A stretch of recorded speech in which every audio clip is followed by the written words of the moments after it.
Bonjour, c'est Amélie Hurtaud et Christelle Catarsi. Et on remercie Alison et les Chevaliers du Savoir pour nous avoir permis de réaliser cette interview pour vous parler de l'affaire Barralando, le tome 1 des aventures de Charline et Adèle, paru le 15 février dernier aux éditions Hélène Jacob. Si on ne le voit pas bien là. Voilà.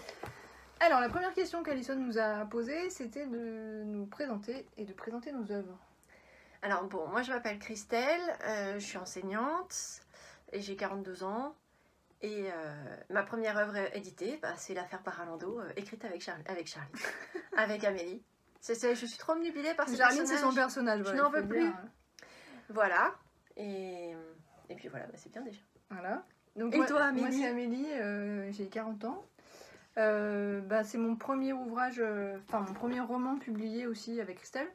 J'avais été publié quand j'étais plus jeune dans le cadre d'un concours d'écriture, mais c'était une nouvelle en fait, donc c'était un recueil avec d'autres auteurs. Moi aussi je suis enseignante, je suis prof de maths, comme quoi les maths ça mène à tout.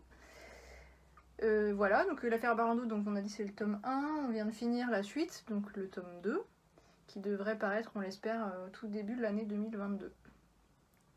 Question 2, Christelle. Alors la question 2, parlons plus précisément de coécriture. Que vous a appris la coécriture? Alors en fait, nous, la coécriture, ça nous a surtout appris à être plus performante et plus drôle, parce que chacune trouve ses idées et les donne à l'autre qui surenchérit. En fait, c'est une espèce de surenchère dans la connerie, quoi. C'est chaque fois qu'on en fait une, et on en invente une nouvelle plus grosse, et c'est encore plus gros, et on en fait de plus en plus, quoi. Et du coup, c'est très très jubilatoire. Voilà. Question numéro 3, Amélie. Pourquoi ce ou ces thèmes d'écriture?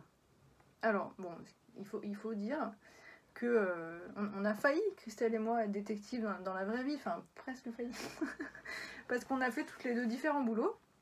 Et puis un jour, on s'est retrouvés pour boire un café, puis j'ai dit à Christelle, mais j'étais presque sérieuse sur le coup, on n'a qu'à se reconvertir encore et devenir détective privé, ça doit être trop marrant de filer des gens et tout. Et je m'imaginais déjà hacker, enfin hackeuse, bon bref. Et puis Christelle m'a dit attends, non en fait. Par contre ce qui serait vachement sympa c'est d'imaginer un roman où les deux héroïnes seraient deux détectives, deux copines détectives. Et puis bon, on en est resté là sur le coup, et puis je crois que c'est le soir ou le lendemain, Christelle m'a tout de suite envoyé le premier chapitre en fait, enfin une ébauche du premier chapitre, où son personnage, donc c'était le personnage de Charline, qui expliquait qu'elle allait monter une agence de détective privée avec sa copine et colocataire Adèle. Et de là est partie toute l'aventure en fait, quoi. Le roman à deux voix, donc Christelle qui fait le personnage de Charline, moi je fais le personnage d'Adèle.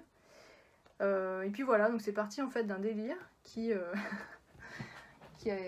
ça fait 7 ans que ça dure en fait, parce qu'on a commencé à écrire l'affaire Barralando il y a très longtemps. Donc voilà, et maintenant on est très attachés à nos petits personnages de Charline et Adèle. C'est sûr. Question 4.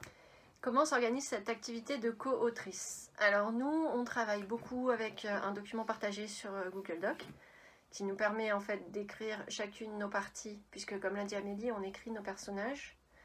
Moi j'écris Charline, donc j'ai la voix de Charline et les chapitres de Charline, et Amélie elle écrit Adèle, et en fait on décide de l'organisation des chapitres, et chacune écrit sa partie d'histoire, et l'autre utilise ce qui a été écrit précédemment pour étoffer l'histoire en question, mais on écrit ensemble, c'est-à-dire que des fois on est ensemble sur le document, la plupart du temps on n'est pas ensemble physiquement parce que c'est compliqué avec le travail, mais on fait des rendez-vous toutes les deux où on se remet plus ou moins d'équerre sur ce qui nous manquait.